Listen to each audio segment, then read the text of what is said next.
नमस्कार दोस्तों, welcome back to M tech वाला। तो दोस्तों आज हम पढ़ेंगे इंडस्ट्रियल सेफ्टी का अनदर टॉपिक 1948 एक्ट क्या होता है और इसके डिफरेंट प्रोविजंस क्या होते हैं, इसकी गाइडलाइंस क्या होती है। दोस्तों ये वाला क्वेश्चन 1948 एक्ट ये बहुत ज़्यादा कॉमन क्वेश्चन है। मैंने प्रीवियस ईयर क्वेश्चन पेपर देखे हैं, उसमें हर एक बार 1948 एक्ट के बारे में पूछा गया है और मिनिमम 50 मार्क्स का हर किसी में दे रखा है। तो दोस्तों मैं आपको इतने ईजी वे में समझाऊंगा ये एक्ट क्या होता है ताकि और नोट्स भी प्रोवाइड कराऊंगा ताकि आपके 15 मार्क्स एग्जाम में पक्के हो जाएं। तो शुरू करते हैं वाला question. Health measures and safety provisions as per factory act 1948 act. इसका मतलब ये है 1948 एक्ट के अंदर हेल्थ के बारे में बताया गया है और जो वर्कर्स होते हैं उनकी सेफ्टी के बारे में बताया गया है।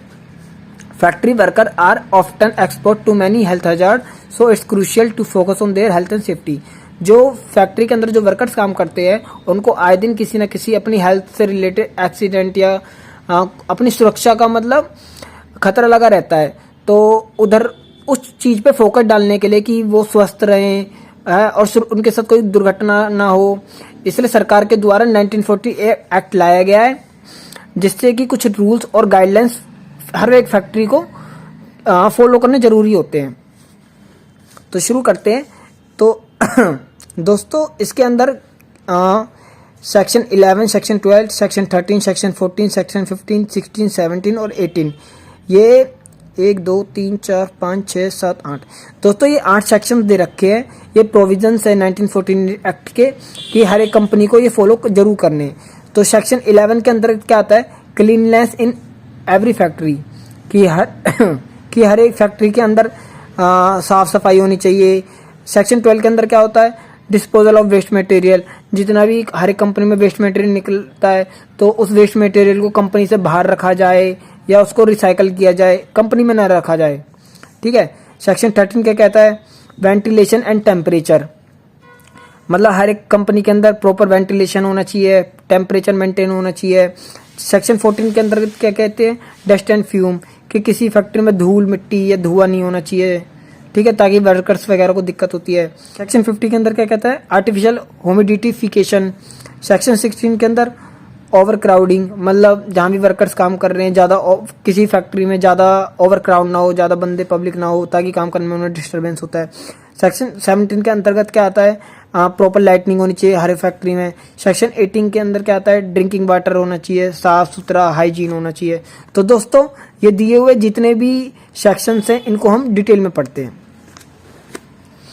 तो दोस्तों सेक्शन 11 क्या था, cleanness in every factory. Every factory should be clean and free from waste. हर एक फैक्ट्री क्लीन होनी चाहिए और जो भी कचरा वगैरह होता है उससे मतलब दूर होनी चाहिए, मतलब उसका जो वेस्ट होता है कंपनी का वो नहीं रहना चाहिए उसमें। Dirt and garbage should be remove daily from the floor work rooms to maintain hygiene. ये भी सही है कि धूल मिट्टी कूड़ा करकट ये सब रिमूव होना चाहिए फैक्ट्री में से, जहाँ बंदे काम कर रहे हैं वहाँ कूड़ा वगैरह नहीं रहना चाहिए। सरफेस शुड बी क्लीन, जो सरफेस जहाँ भी काम करते हैं बंदे वो क्लीन साफ सुथरा पोछा वगैरह लगा होना चाहिए। फैक्ट्री मस्ट वाइट वॉश और कलर वॉश, कि जो भी फैक्ट्री है हर एक फैक्ट्री के अंदर पेंट होना चाहिए, वाइट वॉश होना चाहिए, साफ सफाई मतलब पूरे हाइजीन तरीके से साफ सफाई रहनी चाहिए ताकि वर्कर्स को एक फैसिलिटी मिल पाए। सेक्शन 12 पढ़ते हैं, डिस्पोजल ऑफ वेस्ट मटेरियल। दोस्तों इसके नाम से पता चल रहा है इस सेक्शन के कि जो भी फैक्ट्री का वेस्ट मटेरियल उसको डिस्पोजल करना।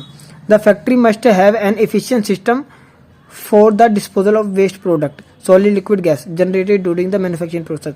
दोस्तों किसी फैक्ट्री में मैन्युफैक्चरिंग करते समय कुछ ना कुछ वेस्ट निकलता है, तो हर एक फैक्ट्री के अंदर एक सफिशिएंट सिस्टम होना चाहिए जिससे कि वो उनका जितना वेस्ट प्रोडक्ट है उनको डिस्पोज कर सके।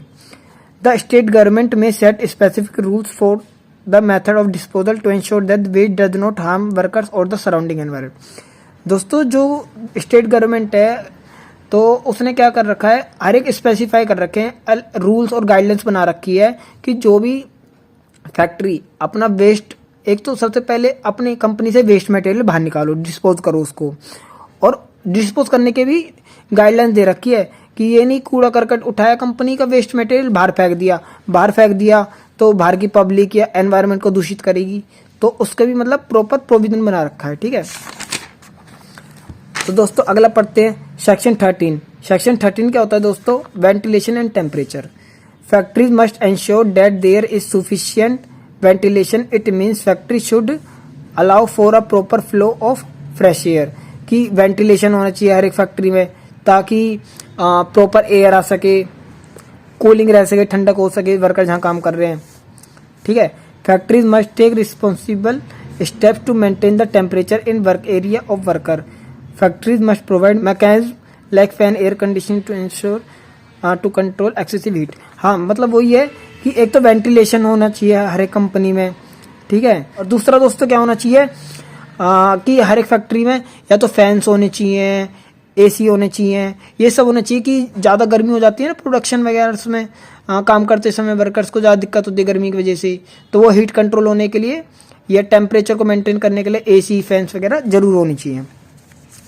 दोस्तों सेक्शन 14 क्या कहता है? Dust and fume. मतलब factories need to reduce harmful dust and fume that can be bad for worker health. कि फैक्ट्री को बहुत ज़्यादा ज़रूरी है कि वो जितने भी मिट्टी, धूल या धुआं वगैरह ये सब इनको कम से कम हो ताकि वर्कर्स की हेल्थ पे वो प्रभाव पड़ता है। Factories must have good ventilation system. Factories के पास गुड वेंटिलेशन सिस्टम होना चाहिए, ठीक है। इंस्टॉलिंग एग्जॉस्ट फैन और air filters, using water to keep dust from rising. हाँ, मतलब कंपनी में धूल मिट्टी उड़ती है तो वहाँ पानी का छिड़काव कर दो, ठीक है। या एग्जॉस्ट फैन होना चाहिए कि कंपनी के अंदर जितने भी डस्ट उड़ रही है वो बाहर चले जाए, एग्जॉस्ट फैन होते हैं ना, उसलिए। दोस्तों सेक्शन 15 क्या कहता है? आर्टिफिशियल ह्यूमिडिफिकेशंस।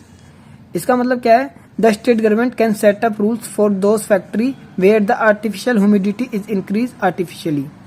मतलब ये होता है कि जो ह्यूमिडिटी होता है हर कंपनी आर्टिफिशियल भी ह्यूमिडिटी करती है हीट या टेम्परेचर को कंट्रोल करने के लिए, ठीक है। तो गवर्नमेंट ने क्या कर रखा है उन फैक्ट्रीज को भी जो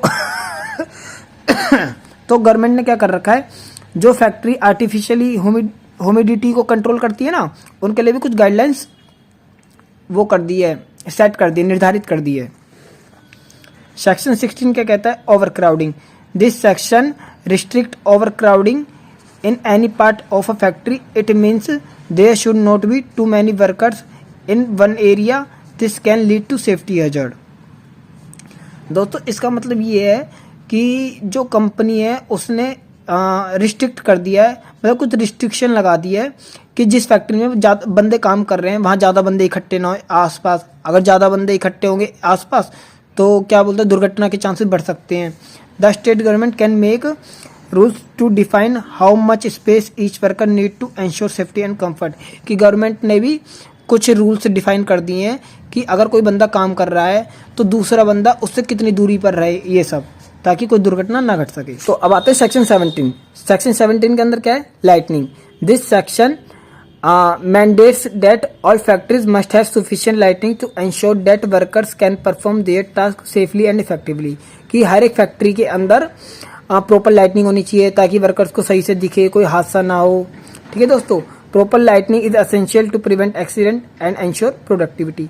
और वही बात है कि प्रॉपर लाइटनिंग होनी चाहिए जहाँ भी बंदे काम कर रहे हो ताकि उसको आसानी से दिखे, प्रोडक्टिविटी बढ़े, ठीक है, एक्सीडेंट कम हो। अगर मान लो कोई बंदा मशीन पर काम कर रहा है, लाइट वगैरह कम हुई, उसका ध्यान कहीं और हुआ और उसका हाथ वाथ कट जाए, कोई इंजरी हो जाए, सीरियस इंजरी हो जाए, ठीक है दोस्तों। इसलिए प्रॉपर लाइटनिंग हर एक कंपनी में होनी चाहिए।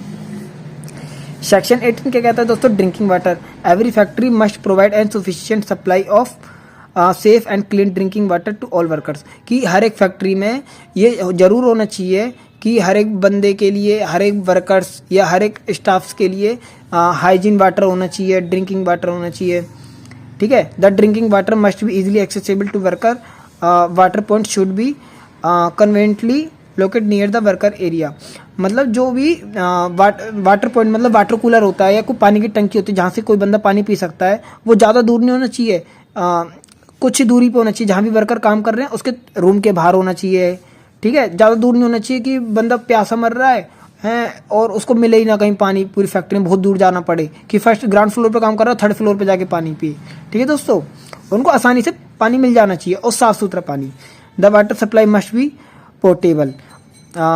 मस्ट बी द वाटर, जो वाटर सप्लाई है वो पोर्टेबल होना चाहिए। पोर्टेबल का मतलब ये है safe for drinking and free from impurities, मतलब वो साफ़ पानी होना चाहिए, कोई इम्प्योरिटीज़ नहीं होनी चाहिए, हाइजीन होना चाहिए, ज़्यादा दूर नहीं होना चाहिए, एक्सेसिबल आसानी से हो जाना चाहिए। ठीक है दोस्तों, ये सारे सेक्शंस हर एक फैक्ट्री में ज़रूर होने चाहिए और ये ज़रूर गाइडलाइन पालन करना चाहिए ताकि कोई इंजरी वगैरह ना हो। तो दोस्तों ये वाले सारे नोट्स मैं आपको डिस्क्रिप्शन में मैंने आपको प्रोवाइड कर दिए हैं, आप वहाँ से जाके देख सकते हो। आपके मतलब मैंने बहुत आसानी से समझाया। अगर आपको मेरी ये वीडियो अच्छी लगी हो तो प्लीज़ इस चैनल को सब्सक्राइब कर दो, वीडियो को लाइक कर दो। Thank you.